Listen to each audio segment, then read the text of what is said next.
Bonjour et bienvenue dans le deuxième épisode d'Héritage. 2004, les Landes, choisir la stabilité. Alors comme je vous ai précisé dans le premier épisode, je vous lis ces pages pour que ce soit vraiment une conversation plus fluide pour vous, plus digeste. Tout a été écrit par moi. Et je ne voulais vraiment que ça soit authentique envers vous et donc il n'y a pas de téléprompteur et je n'ai pas appris le texte par cœur. Mais je le connais par cœur parce que c'est ma vie. Bonne écoute. De l'azur à azur, 2004. Je passe de l'azur à azur, de la Méditerranée atlantique, du cliquetis constant des villes, de salon pro au long souffle d'un océan qu'on entend parfois jusque dans les couloirs de la maison quand le vent tourne.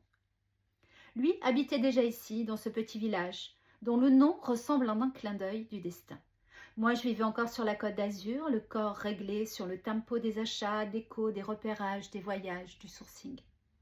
J'empilais les carnets, je cadrais les palettes. Je rentrais, je repartais, et puis je rangeais, et je suis venue. Ce qui a changé d'abord, c'est le bruit.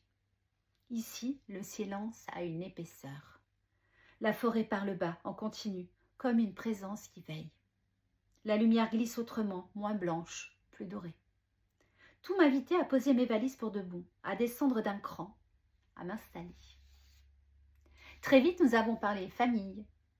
C'est la conversation qui n'a l'air de rien et qui décide de tout. Enfant, rythme, présence. Mon mari était déjà dans l'aérien. J'avais été hôtesse de l'air par le passé, j'avais aimé ça. J'en gardais un souffle dans la poitrine. Et l'idée de reprendre un jour me frôlait parfois. Mes deux parents qui volent, c'était une famille sans socle pour nous. Alors, on a posé les cartes à plat. Qui reste au sol? Qui reste à la maison? Qui rassure la nuit quand l'autre est entre deux fuseaux horaires? C'est moi.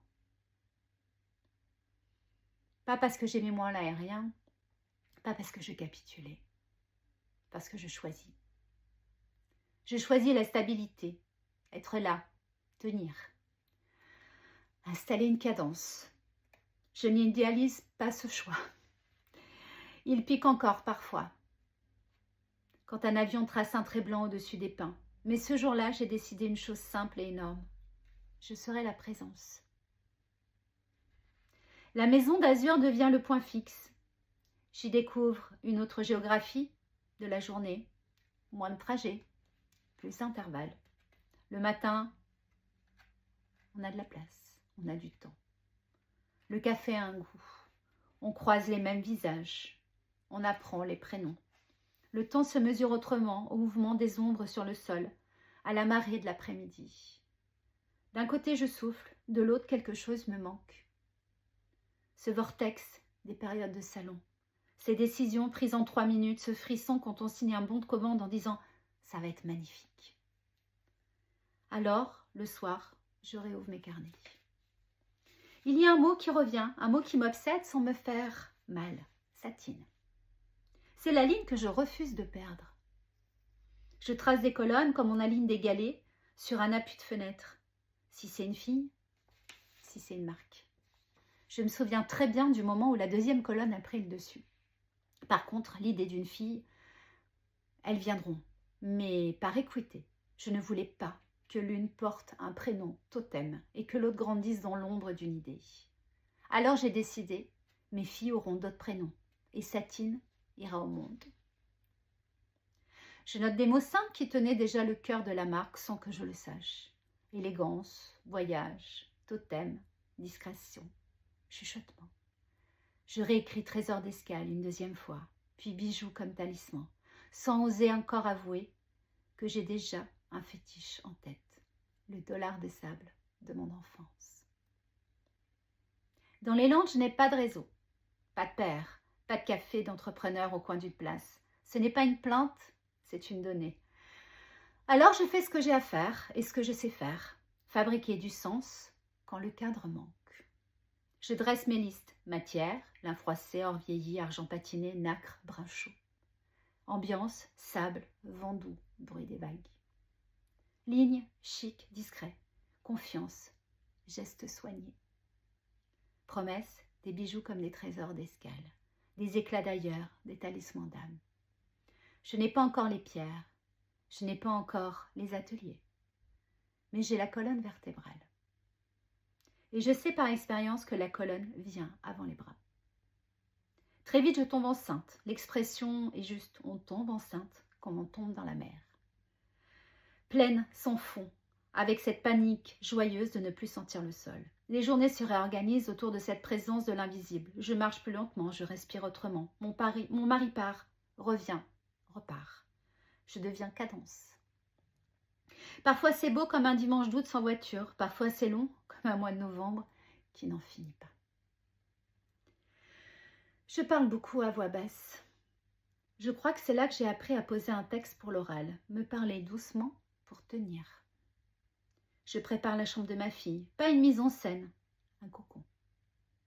Je plie des tissus, je prépare un panier en osier, j'accroche une carte du monde au mur, comme pour lui dire « Tu vas voyager, même avec maman seule. » Je n'écris pas Satine sur la porte, j'ai décidé.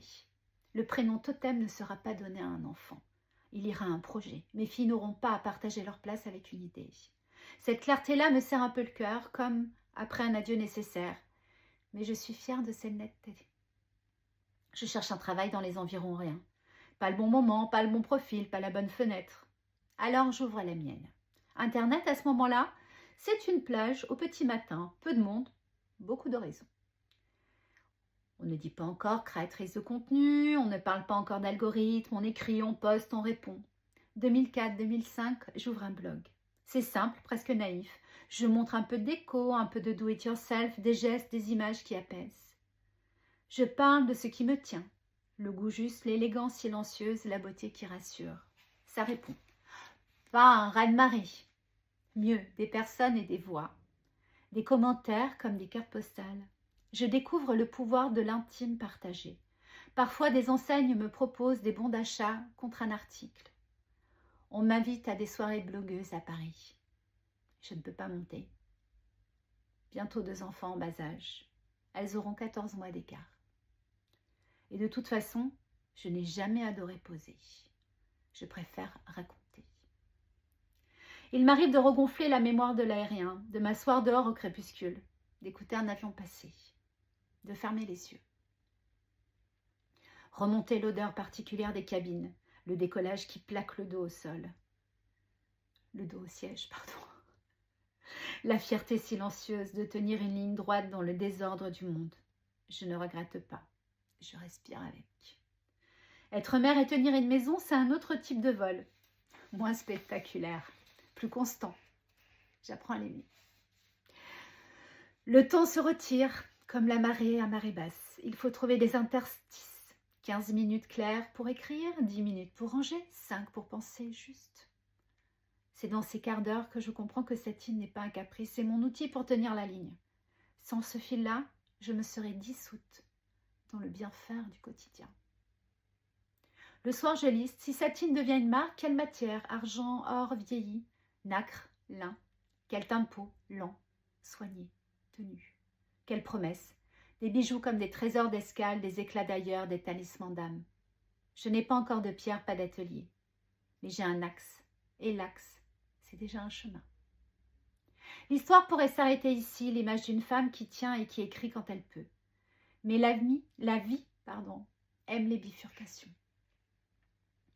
À peine ai-je trouvé ma cadence que je me cogne à l'exigence d'autre chose. Vendre, montrer, exposer, faire vivre un nom dans le réel. Je regarde la possibilité d'un lieu. Ouvrir une porte le matin, sentir l'odeur du bois, poser des objets choisis sur des étagères, voir des yeux s'allumer en vrai. Je ne le sais pas encore, mais ce désir va dessiner la suite. Une micro-boutique à Hossegor, puis un shop, puis des nuits blanches, des erreurs payées cash. Et cette persévérance qui serre les dents et qui apprend. Avant d'y arriver, je veux poser ici ce choix fondateur. Rejoindre un homme, choisir une maison, préférer la présence au bruit et garder un prénom pour le monde. Les pins parlent encore bas. L'océan respire, je plie le linge, je réponds à un commentaire, je colle un post-it où j'écris « Trésor d'escale ».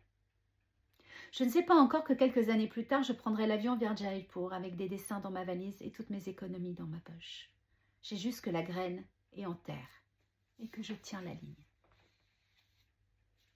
La suite dans le prochain épisode.